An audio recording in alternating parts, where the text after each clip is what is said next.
और देखिए एक बड़ी खबर है, स्ट्रेट ऑफ हॉर्मुज में माइन से टक। और देखिए एक और बड़ी खबर आ रही है, एक और बड़ी खबर यहां पर लेबनान पर इजराइल ने हमला किया है। नाबाती में एयर स्ट्राइक की है इजराइल ने।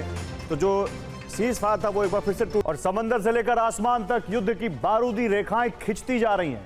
रेखाएं अपना आकार बढ़ाकर अब पूरी दुनिया को एक बहुत बड़े खतरे की तरफ धकेल रही हैं।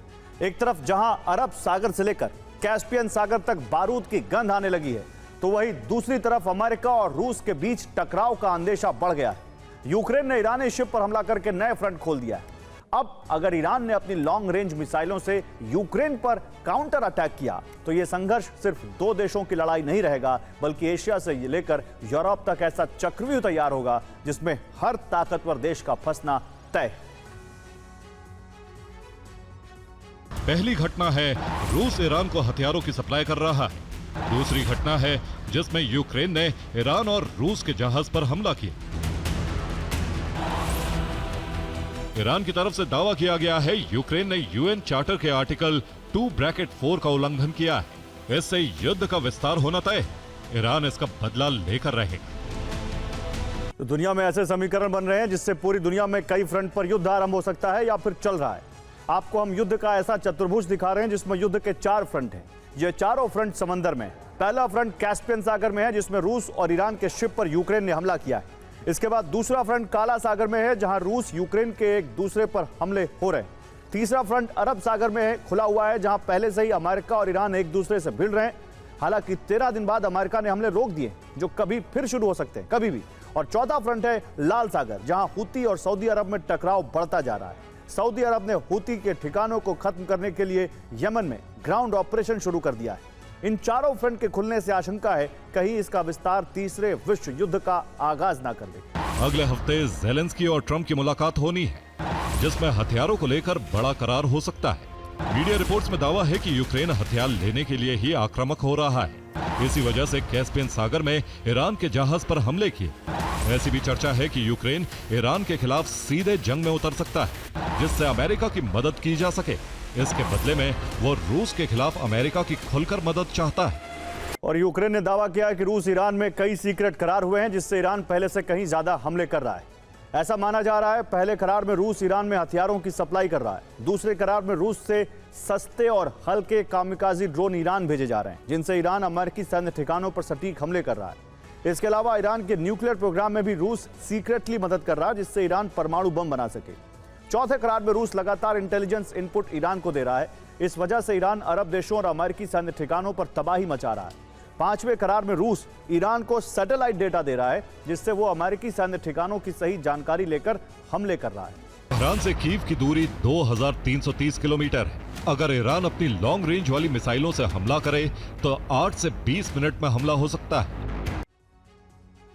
तो अमेरिका हमले करता रहा और ईरान हर हमले का जवाब देता रहा। आखिरकार पिछले 2 दिनों से ट्रंप को ही बैकफुट पर जाना पड़ा है।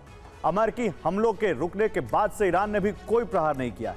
कहा जा रहा है कि अमेरिकी एयर डिफेंस की मिसाइलें खत्म होने वाली हैं और ऐसे में अरब में मौजूद अमेरिकी बेस की सुरक्षा करना मुश्किल हो जाएगा। ईरान ने युद्ध की शुरुआत से ही सस्ते ड्रोन से लगातार हमले करने की रणनीति बनाई थी, जिसका परिणाम यह हुआ कि अमेरिकी पेट्रियट मिसाइलों का इस्तेमाल बहुत अधिक करना पड़ा और चंद दिनों में मिसाइलों का स्टॉक बेहद कम हो गया। शुक्रवार को ईरान पर भारी हमले का प्लान था। इजराइल भी हमले में शामिल होने वाला था। अरब देशों से इजराइल तक हमले की तैयारी हो रही थी। ट्रंप के सामने मीटिंग में उपराष्ट्रपति जेडी वेंस मौजूद थे। इसके अलावा joint chief of staff chairman general Dan Caine भी मौजूद थे। मीटिंग में अमेरिका के हथियारों के स्टॉक को लेकर चर्चा की गई और जिसमें सबसे अहम था पेट्रियट मिसाइलों की भारी खपत। इजरायली मीडिया का दावा है कतर और ओमान ने हमले रोकने के लिए दबाव डाला है।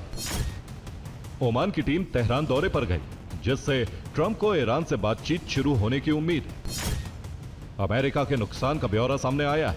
ईरानी हमलों से 13 दिनों में अमेरिका को भारी नुकसान हुआ है। ईरान बेहद सस्ते ड्रोन से हमले करता रहा। कुवैत, बहरीन, जॉर्डन में लगातार हमले हुए।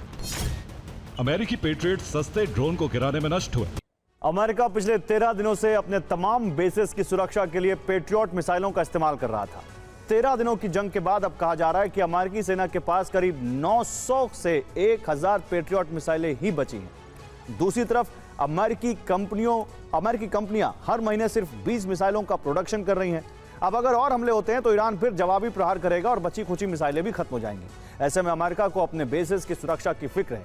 ईरान के हमलों से भी अमेरिकी एयर डिफेंस को भारी नुकसान हुआ है। हमलों के दौरान अमेरिकी बेस पर 7 कमांड एंड कंट्रोल सेंटर नष्ट हो चुके हैं। इसके अलावा 6 पेट्रियट एयर डिफेंस रडार नष्ट हो चुके हैं। अमेरिका हमलों